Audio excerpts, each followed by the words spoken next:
Hello, and welcome to episode 49 of my blind Let's Play of The Witness. I like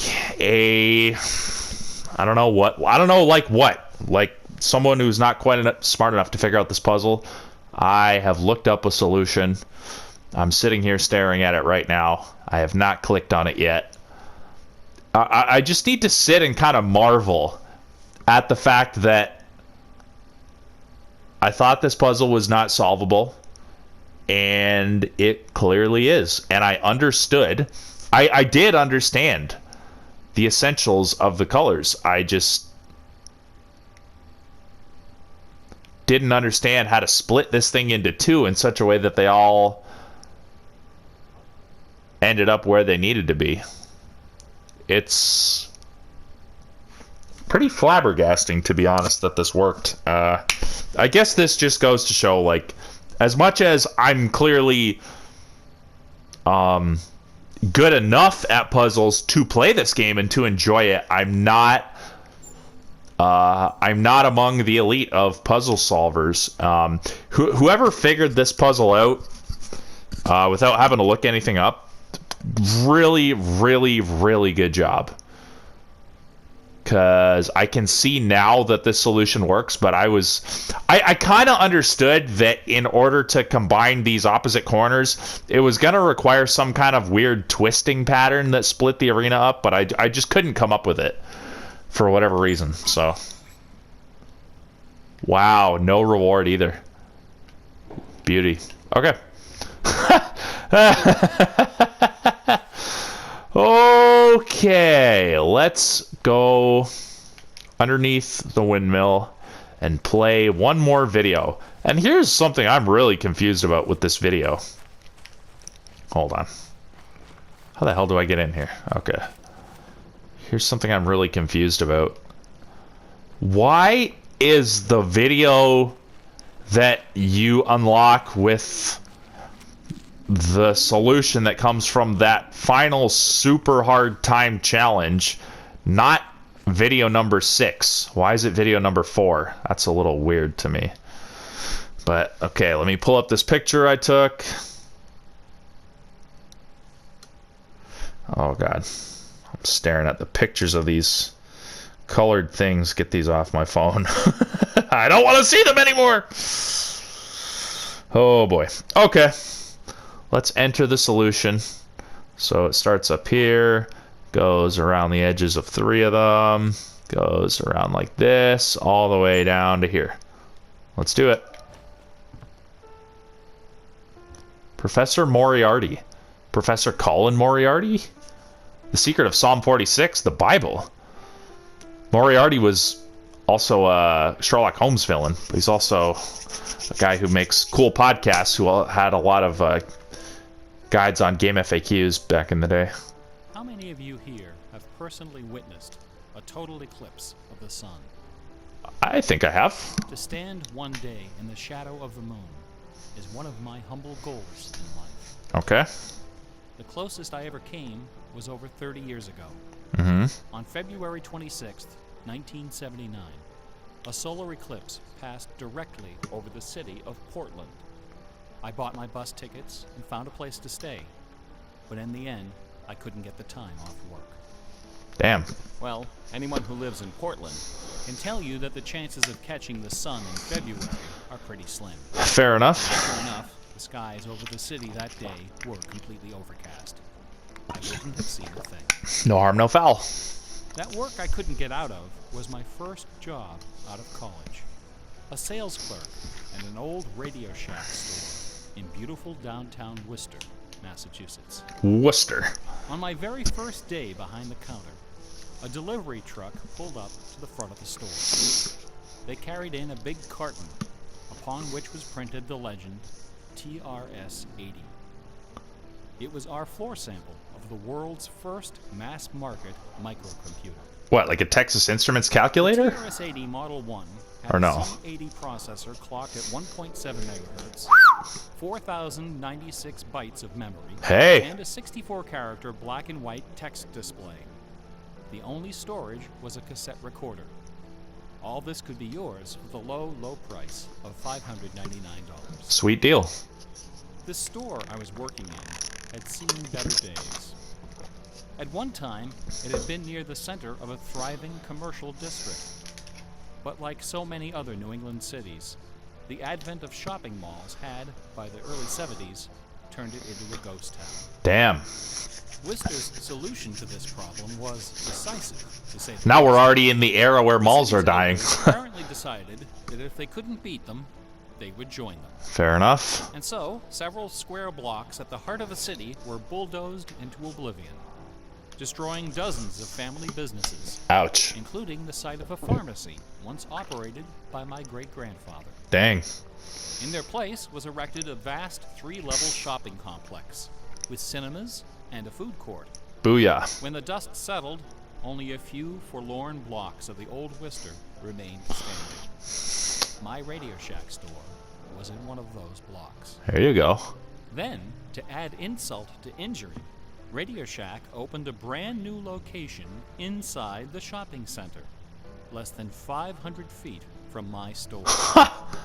So now, patrons had a choice between a clean, well-lighted establishment with uniformed security and acres of convenient parking, or a shadowy hole in a seedy old office building next to an adult movie theater. Hey, an adult movie theater. Consequently, I had plenty of time to fool around with the new computer. Huh? I taught There you go. myself basic programming. Then I learned Z80 assembly. Both, of course, so that I could write games. Sweet. I also created self-running animated demos, which ran all night in the store window, for the edification of the winos who peed in our doorway. Well, that's very kind of you. Strangely enough, the few customers we had didn't seem to be interested in our new computer, even after the 16K memory upgrade. In fact, most of the people who set off the buzzer on their way through the front door weren't there to buy anything at all. Okay. They were there to exploit a free promotion, which was the bane of Radio Shack employees for over 40 years. The Battery of the Month Club. Never heard of it. The idea of this promotion was simple. Yeah. Customers got a little red card, upon which was printed a square for each month. 12 times a year, the lucky sales clerk got to punch out a square and give the customer one brand new AAA, AA, C, D, or 9-volt battery. Wow. Of course, customers weren't allowed to choose just any grade of battery. At the time of my employment, Radio Shack offered 3 different levels of battery excellence. First were the alkalines, powerful, long-lasting, and expensive, hanging behind the counter like prescription medication in gold-embossed blister packs. Mm-hmm. These were most certainly not available through the Battery of the Month. No. Next were the high-end lead batteries, sturdy, dependable batteries, moderately priced, and prominently displayed near the front of the store. Sure. These were also not available. Oh, you gotta get the cheapies. Finally, at the bottom of the barrel were the standard lead batteries. These were literally piled in barrels, cunningly located way at the back of the store, in a dark corner near the TV antennas. Fair. Remember TV antennas? Customers who came in looking for their free Battery of the Month had to walk the entire length of the premises, past the CB radios and stereo headphones and remote-controlled racing cars. Sure. Nothing would stop them. On the first day of every month, like clockwork, those customers came in waving their little red cards. I would look up from my programming and wave them to the back of the store. It didn't matter that the batteries were only worth 29 cents. It didn't matter that most of them were already half dead. They came, they grabbed. And as far as I can remember, not one of them ever paid for a damn thing. No, they didn't buy something else while they were there? Such a crappy salesman. Ha! I was young and foolish. I thought my education in game design was happening at the keyboard. I almost missed the lesson coming through the front door. Ah. Fortunately, I wasn't the only person fooling around with games on micros. All over the country, people like I wonder if this is partially autobiographical on Jonathan Scott Blow's Adams part. was coding what would soon become the world's first commercial adventure game. Remember adventure games? I love adventure games. My future employer, Infocom, was being founded, along with other legendary companies like Online Systems, Sirius, Personal Software, and SSI. I've never heard of any of those. Those were exciting times. Teenagers were making fortunes. Games were cheap and easy to build. The slate was clean. Beauty. But in 1979, the biggest news in gaming had This is going to be a long video if I'm going by the speed of this eclipse. On the morning of the autumn equinox, September 20th, a new children's picture book appeared in the stores of Great Britain. Okay. This picture book was rather peculiar. It consisted of 15 meticulously detailed color paintings, illustrating a slight whimsical tale about a rabbit delivering Hey a diddle jewel diddle, to the moon. cat and the fiddle, the cow jumped over the moon. Of a real jewel, shaped like a running rabbit, 5 inches long, Hmm. fashioned of 18-karat gold, suspended with ornaments and bells, together with a sun and moon of blue quartz.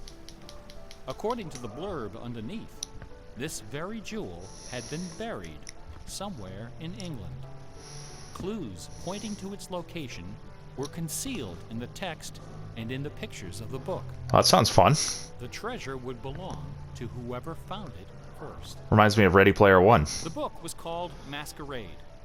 It was created by an eccentric little man with divergent eyes and a talent for mischief named Kit Williams. That sounds cool. Is that a real book? Within days, the first printing was sold out, and the empire that never sleeps found itself in the grip of rabid.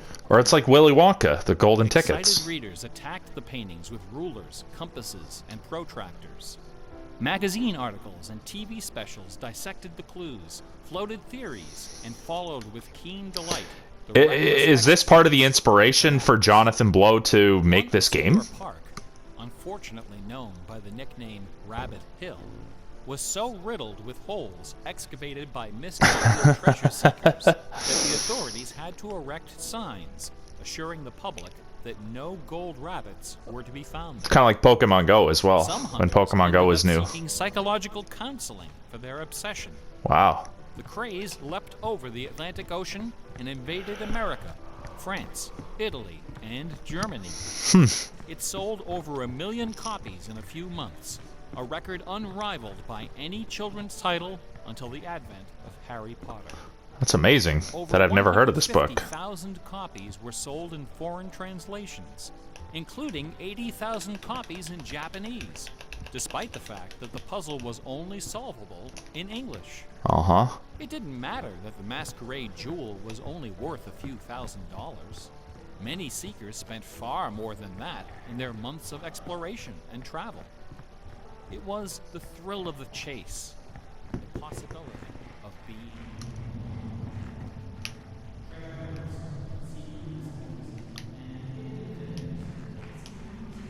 irresistible appeal. They're That was fun to cool. look for and to talk about. The And echoes, this fact that of was human cool. psychology has been exploited in computer games since the earliest days. It finds expression in the hidden surprises we call Easter eggs. Right. Atari's Stephen Wright is credited with coining this term in the first issue of Electronic Games magazine. Wow.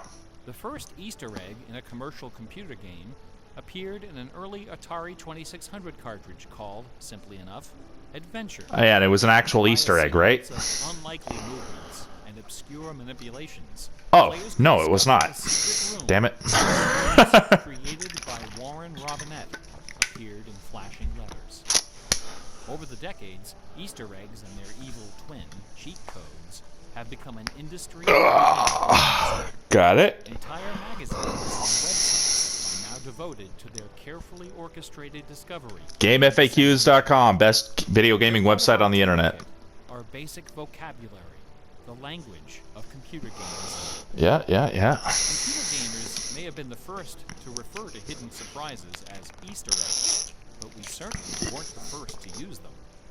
Painters, composers, and artists of every discipline have been hiding stuff in their works for centuries. True.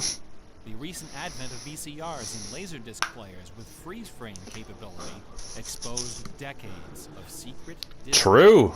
Good on you for pointing that out. Kincaid, the self-appointed painter of light, amuses himself by hiding the letter N in his works. Okay. A number beside his signature indicates how many N's are hidden in each painting. It's kind of funny. Picasso, Dali, Raphael, Poussin, and dozens of other painters concealed all kinds of stuff in their paintings. Mm-hmm. A favorite trick was hiding portraits of themselves, their families, friends, and fellow artists in crowd scenes. Like, where's Waldo?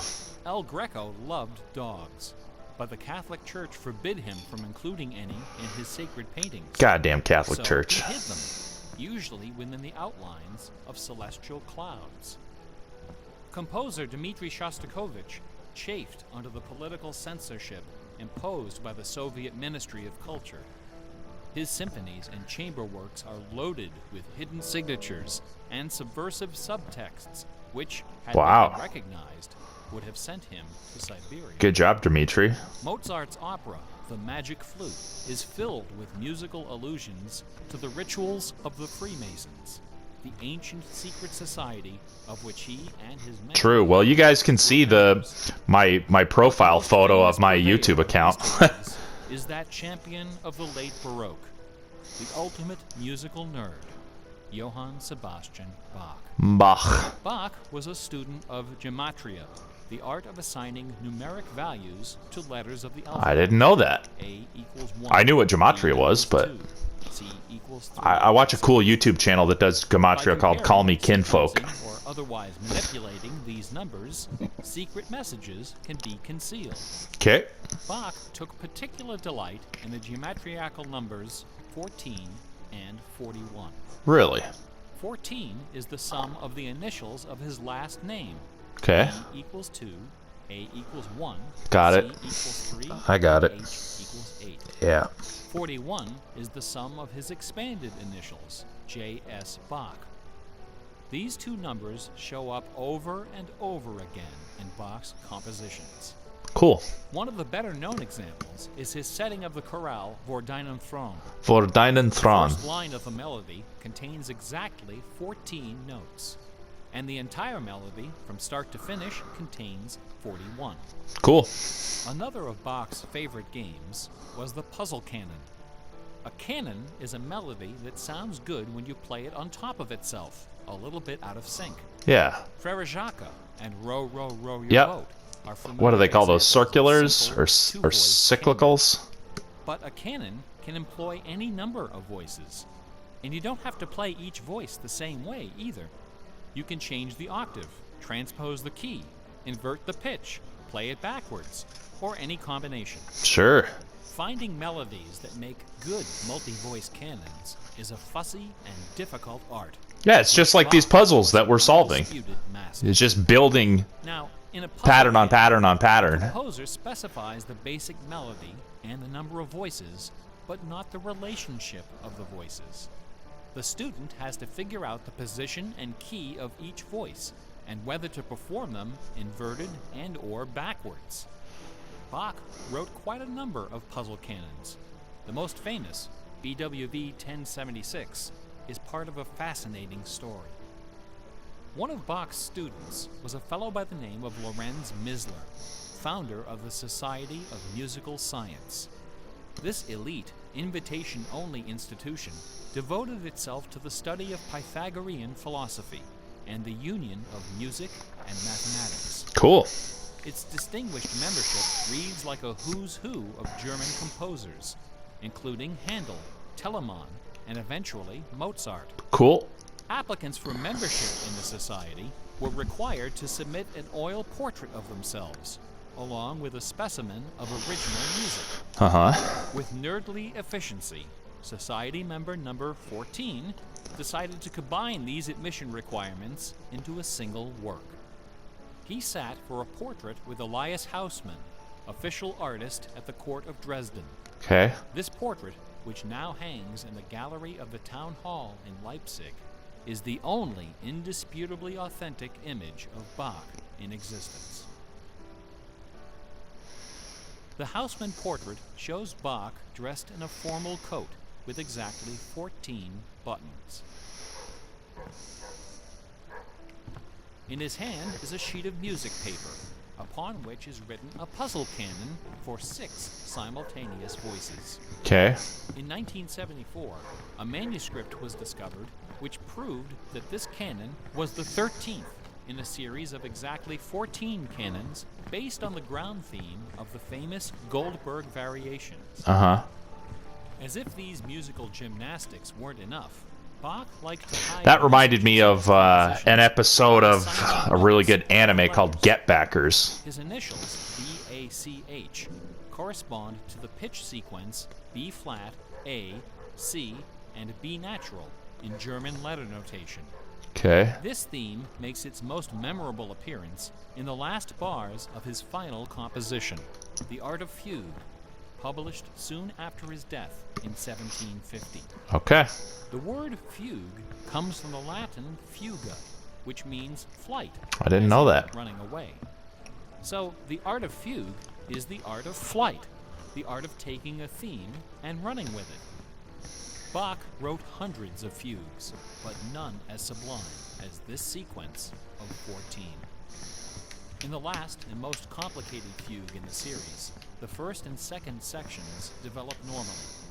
This is followed by the B-A-C-H signature, and then suddenly, without any warning or structural justification, the fugue stops, dead in its tracks. One of the composer's 20 children, his son Carl Philipp Emanuel, claimed that Bach died moments after those last few notes. 20! This story is probably apocryphal.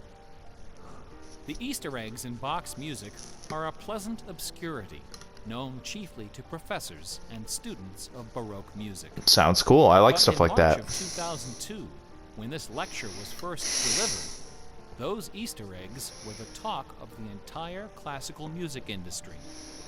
Sitting near the top of the classical music chart that month was a compact disc on the ECM label called Lorimer. It was performed by the Hilliard Choral Ensemble, together with a talented but, until then, little-known violinist, Christoph Poppen. Okay. The music on Lorimer is based on a geometriacal analysis of Bach's Partita in D minor for solo violin. This analysis, by German professor Helga Thon, assigns numeric values to the duration of notes, the number of bars, and the German letter notation of the partita.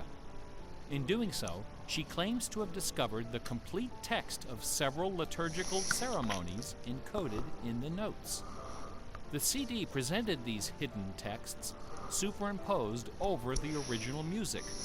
The result was strangely melancholy, dark, haunting, Pretty cool. and Discovering old musical Easter eggs. Hundreds of years later. critics attacked this disc. Probably They saying, didn't oh, that's buy bullshit. Professor Thone's analysis, Yeah. dismissing it as a combination of numerology Yeah. and marketing. Makes sense. Their caution was not without basis. They're not true believers, and yeah, Numerology is a slippery there slope could be down just which many fakers blind just trying to minds capitalize on the excitement. doom. Gotta be Allow me to careful of offer that. an amusing anecdote from my own Isn't there an old... Wasn't there a composer... Before the internet Was it took off, Debussy one of the that would more make kind of popular mathematical mobile compositions? systems was a service called Prodigy. I bought an account Never heard of with it. Prodigy so I could join a fraternal interest group and gossip with fellow members around the country. One day, a stranger appeared on our bulletin board. Right away, I knew we were in trouble. Huh? This fellow, whose name was Gary, began spouting all kinds of apocalyptic nonsense about worldwide conspiracies, secret societies. Hey, based Gary. and the Sounds devil. like Gary and me would get along just fine. At first, we tried to be polite. We questioned his sources, corrected his histories, logically refuted his claims, and tried to behave in a civilized manner. Fair, better than just But shouting him instead of down. soothing him, our attention only made him worse. His conspiratorial warnings became urgent, approaching hysteria. He began to threaten people who disagreed with him. To coin a phrase, Gary went all upper for Caps lock activated. But his most urgent warnings weren't about the gays, the Jews, the Rockefellers, or the Illuminati. Okay. According to Gary, the greatest enemy of mankind was Santa Claus. Gary claimed to possess a secret numerical formula that proved beyond a shadow of a doubt that Santa Claus was an avatar of the Antichrist. I mean, Santa is an anagram of Satan. Gary to reveal his formula. In doing so, we walked right into his trap. Oh. We should have known he had a book to sell. I fell for it. I sent him the $15. Hey, why not? You had the 15 Above bucks an lying ominous around. photograph of the Washington Monument was emblazoned the title, 666, The Final Warning. Inside this privately printed 494-page monster, Gary reveals a simple geometrical formula, which he claims was developed by the ancient Sumerians. This formula assigns successive products of 6 to each letter of the alphabet. A equals 6, B equals 12, C equals 18. Fair enough, I'm following. Imagine my dismay when I applied this ancient formula to the name Santa Claus and obtained the blasphemous sum of 6. Well, it's going to be easy to come up with 666 when you're working with all products of 6. I went on Prodigy and reported to the stunned members of our interest group that Gary Oh was my god, Gary's right! There could be no doubt that according to the unimpeachable wisdom of ancient Samaritans, Santa Claus was the Antichrist. There you go, it's proven. I then went on to point out several other names which, when submitted to Gary's formula, also produced the sum. Yeah, probably about 1 out of every 10 names would do Names it. like St. James, New York, and New Mexico. Soon the bulletin board was filled with discoveries like computer, Boston tea, and Because most sensitive of 666 all, is just sing. 111 times 6. Gary left us alone after that. So if you have a set of words where they add up to 111, and then you apply this, 6-based code, you get 666. The Bible.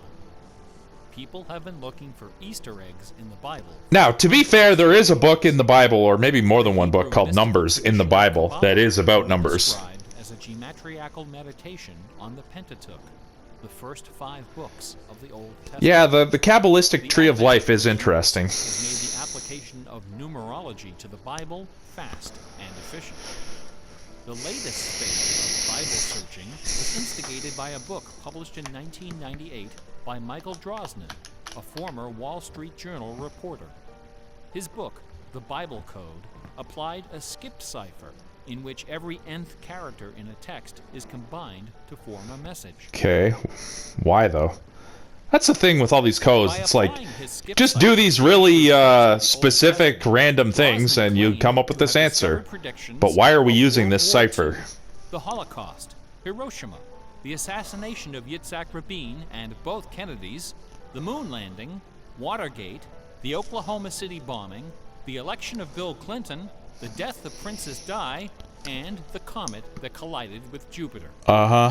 He also found predictions of a giant earthquake in LA, a meteor hitting the Earth, and nuclear Armageddon, all scheduled to occur before the end of the last decade.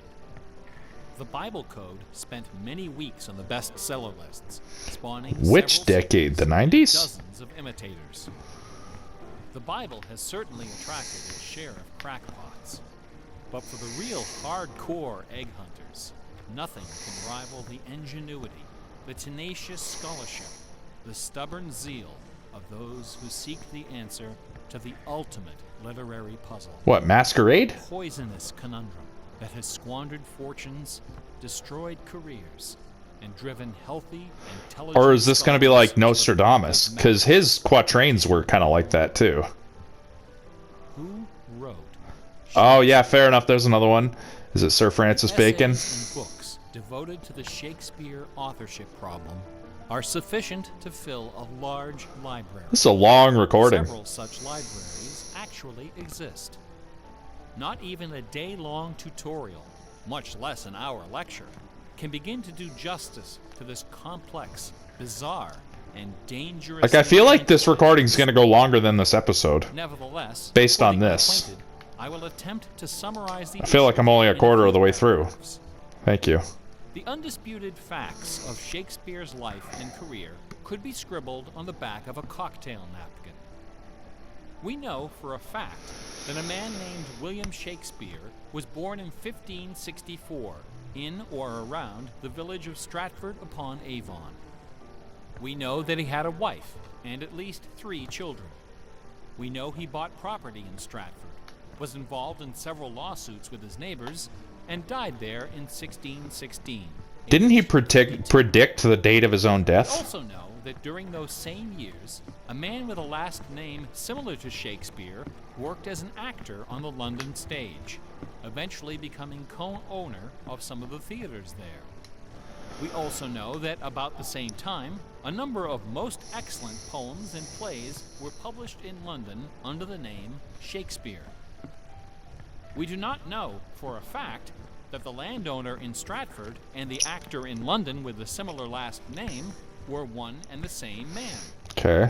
We do not know for a fact that either man had anything to do with the poems and the plays. Okay.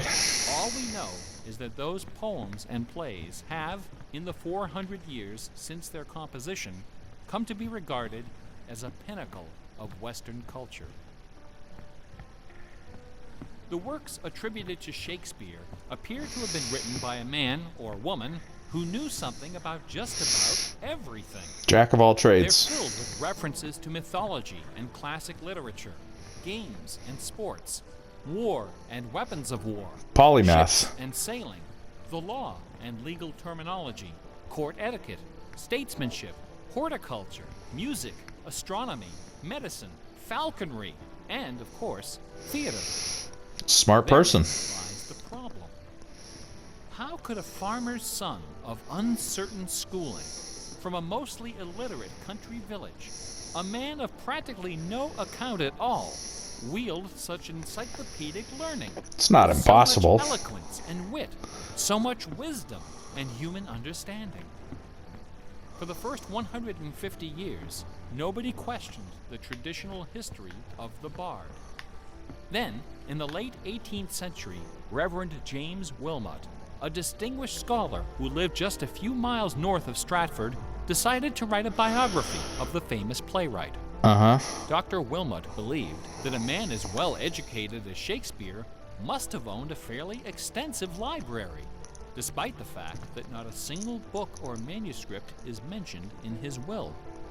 Over the years, he speculated, some of those books must have found their way into local collections.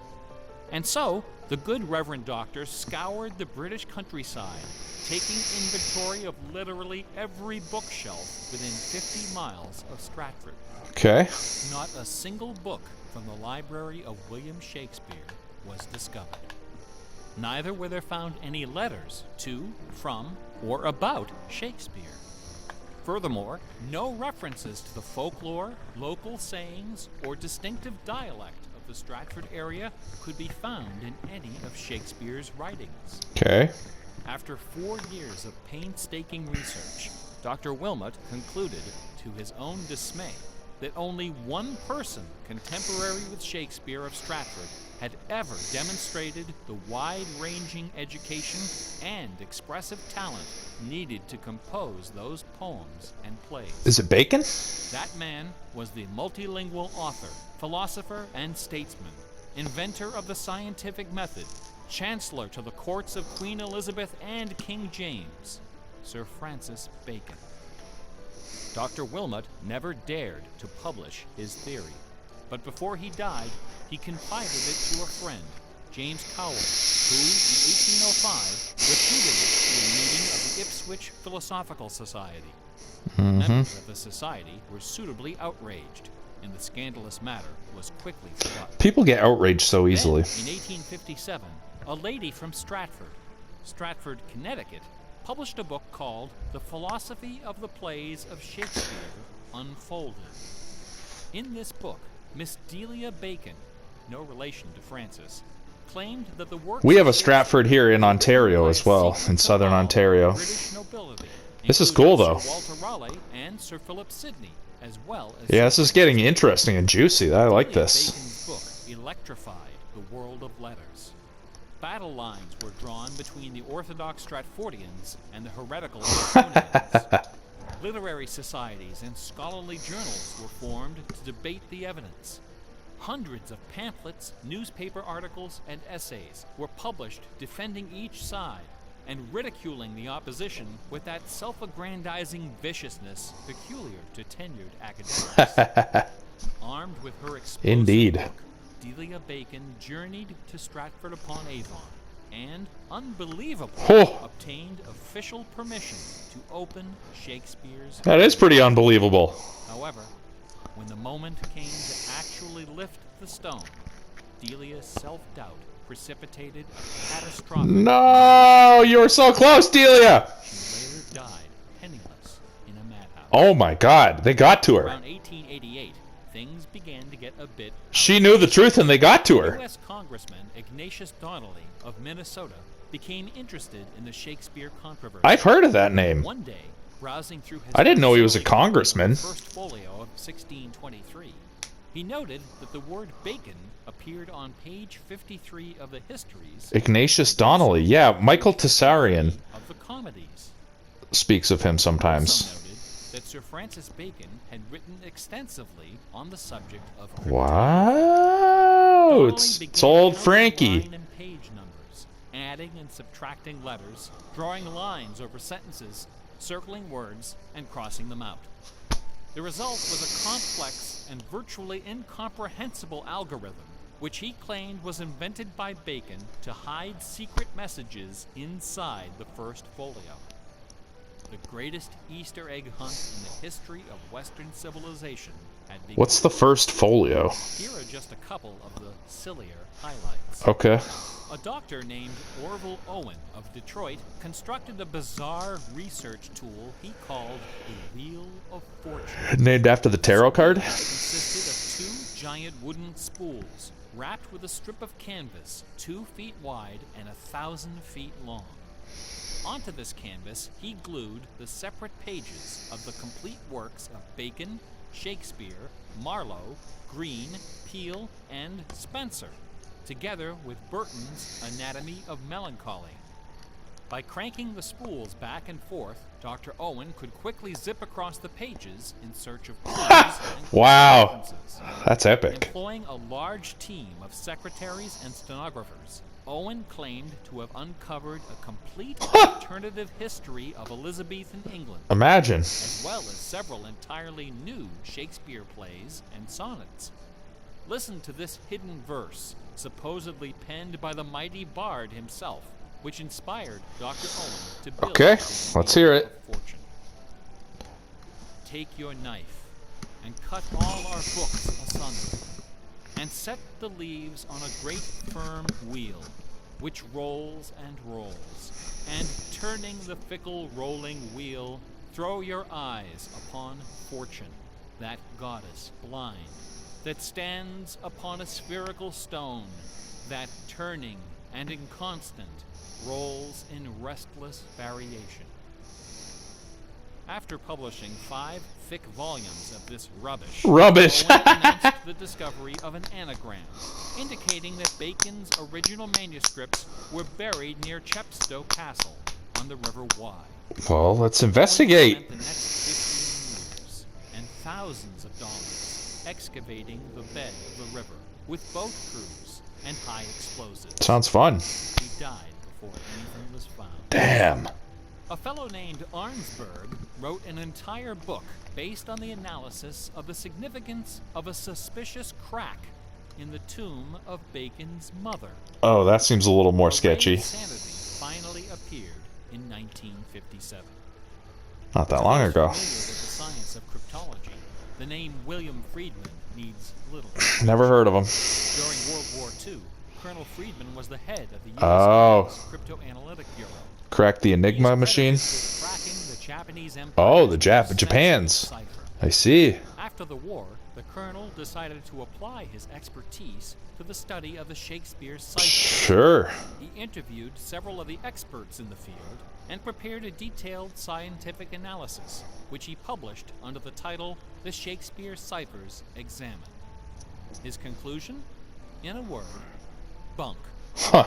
According to the standards of cryptologic science, not one of the hidden messages purportedly discovered in Shakespeare's works. All right. All right. We've got differing Rules used to opinions. extract these messages from the texts were non-rigorous, wildly subjective, and unrepeatable by Yes, anyone that except the is what I original find a disciple. lot in stuff like this. People involved were not being That's dishonest. what I... They were channeling their preconceptions. Right, that's why I was saying earlier, like, Trapped in a okay, this labyrinth particular of cipher... mining order from chaos. Anglers in a lake of darkness. Lear, Act 3. Yeah, like, why this particular, like, six-based Sumerian cipher, for example, you know? Ruthless exposure would be enough to silence the heretics once and for all. Not a chance. The books and teams, websites and conferences and doctoral dissertations keep right on coming. I should point out that the Shakespeare authorship issue is not only the preoccupation of cranks and weirdos. Of course A not. substantial number of respected authors and Shakespeareans have expressed serious doubts Yeah. about the traditional origin of the plays. Absolutely. The list includes Nathaniel Hawthorne, Ralph Waldo Emerson, Walt Whitman, Henry James, Sam Clemens, Sigmund Freud, Sam Clemens, Orson Welles, aka and Mark Twain. Living director of the New World Theater, Mark Rylance, Michael York, Derek Jacobs, Kenneth Branagh, and even that most revered and scholarly of contemporary Shakespearean actors, Keanu Reeves. The current leading candidate for the authorship is Edward de Vere, the 17th Earl of Oxford, a theory first proposed in 1920 by an English schoolmaster with the unfortunate name J. Thomas Looney. What is it about Bach, the Bible, and the works of Shakespeare that inspires this intense scrutiny? Nobody's looking for acrostics in Chaucer or Keats.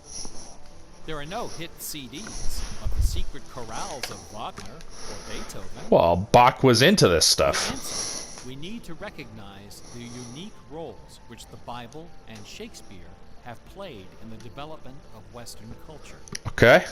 No other single work of literature has influenced modern English more than the translation of the Holy Bible published in 1611 under the auspices of King James I. Fair enough. The King James Bible exemplifies the meaning of Isn't it the best-selling book in the world? It has been called the noblest monument of English prose, the very greatest achievement of the English language. It has served as an inspiration for generations of poets, dramatists, musicians, politicians, and orators. Countless people have learned to read by repeating the phrases in this. Yeah, fair enough. book Makes the sense. family possessed. Just based on availability. Our constitutions and our laws have been profoundly shaped by its cadences and imagery. Mm-hmm. But even the glory of the King James Bible, compiled by a committee of 46 editors over the course of a decade, pales before the dazzling legacy of the Swan of Avon. The lowest estimate of Shakespeare's working vocabulary is 15,000 words. Okay. More than 3 times that of the King James Bible, and twice the size of his nearest competitor, John Milton. Okay. His poems and plays were written without the aid of a dictionary or a thesaurus. They didn't exist yet. It was all in his head. Wow. When Shakespeare had a thought for which Elizabethan English had no word, he invented one.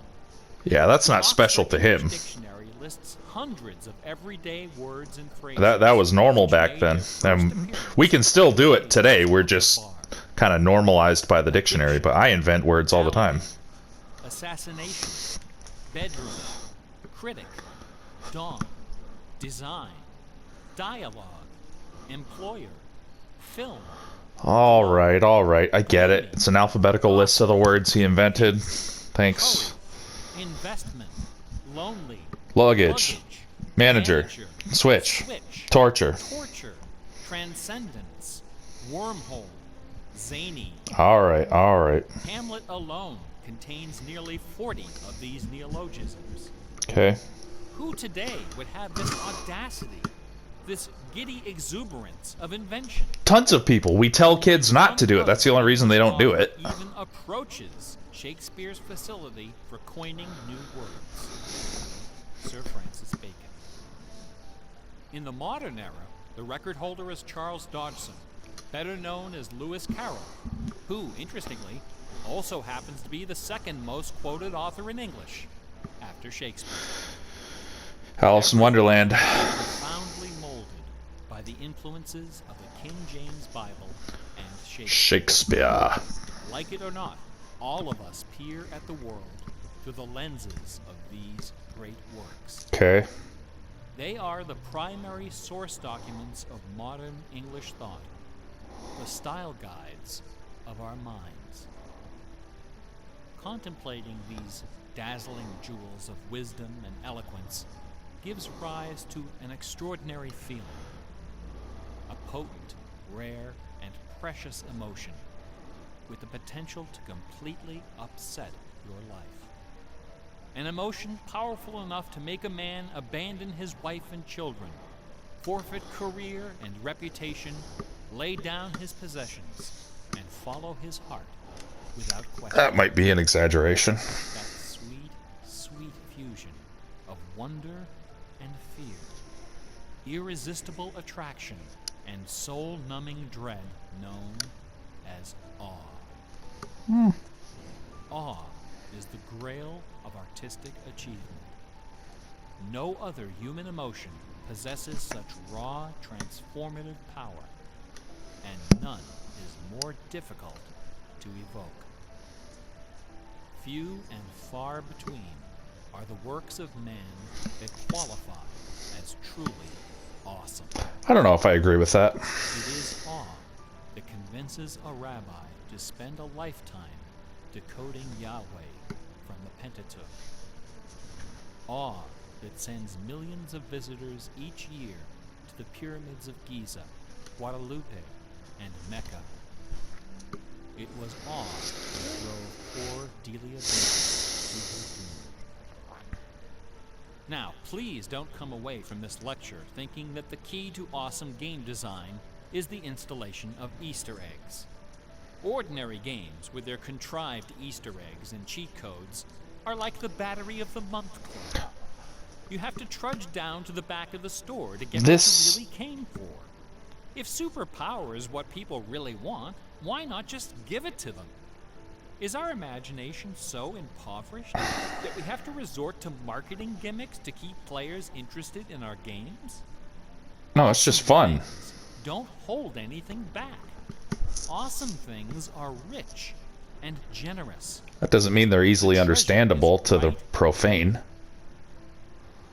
One afternoon, I was sitting alone behind the counter at that old Radio Shack store. My boss had stepped out for some reason. An elderly woman walked through the front door. Like most of our customers, she was shabbily dressed, probably on a fixed income. I assumed she was there for her free battery. This episode is But instead, she placed a portable radio on the counter. gonna end before this video This old does. radio came from the days when they boasted about the number of transistors. Old radio. Yeah, I'm gonna have to end this episode and then start another It one was completely wrapped in the middle of in this. white medical tape. The woman looked at me and asked, "Can you fix this?" I'll try not to miss anything. Slowly, I unwrapped the medical tape, peeling away the layers until the back cover of the radio fell off, accompanied by a cloud of red dust. The interior of the radio was half eaten away by battery leakage and corrosion. I looked at the radio. I looked at the old woman. I looked back at the radio. I reached behind me, where the expensive alkaline batteries were hanging like prescription medication, and removed a gleaming 9-volt cell from its gold blister. Then I pulled a brand new transistor radio from a box, installed the alkaline, and helped the lady find her favorite station. No money changed hands. she left the store without saying a word. That's very kind. Awesome things are kind of like that.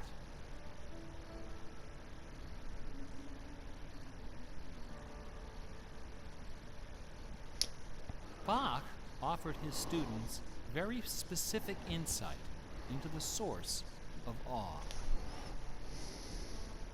In addition to B-A-C-H, 2 other sets of initials are also associated with Bach's music. These initials are not hidden in the notes. Instead, they're scrawled right across the top of the manuscript for the whole world to see.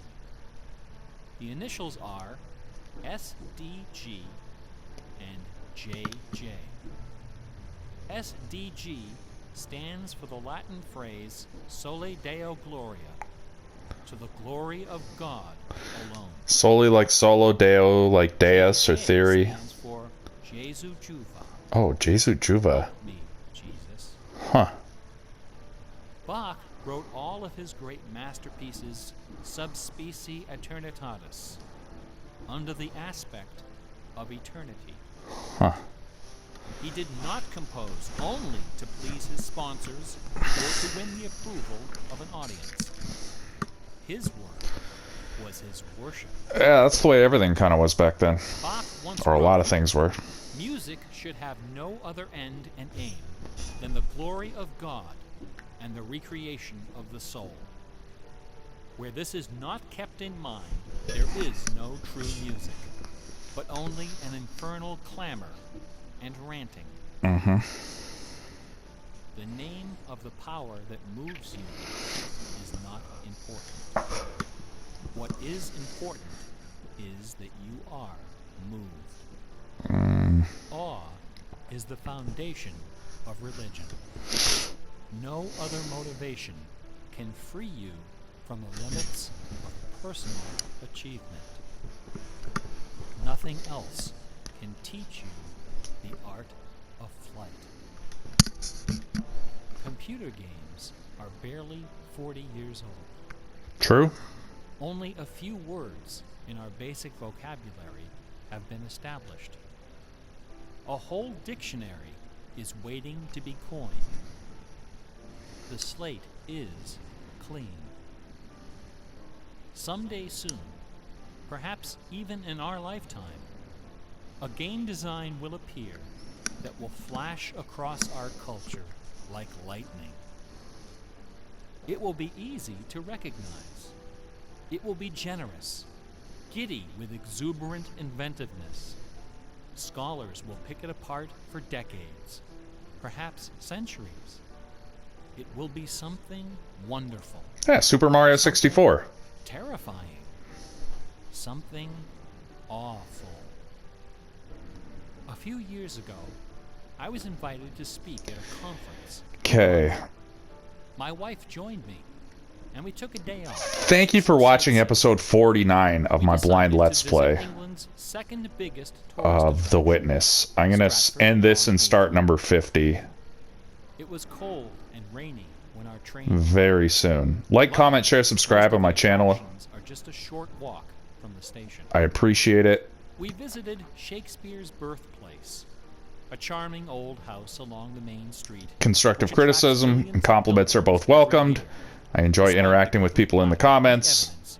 That Shakespeare was born there, or even And that's it. Thanks for sticking with me. I'm going to keep watching this, and I'm going to start episode 50. Shakespeare Okay. learned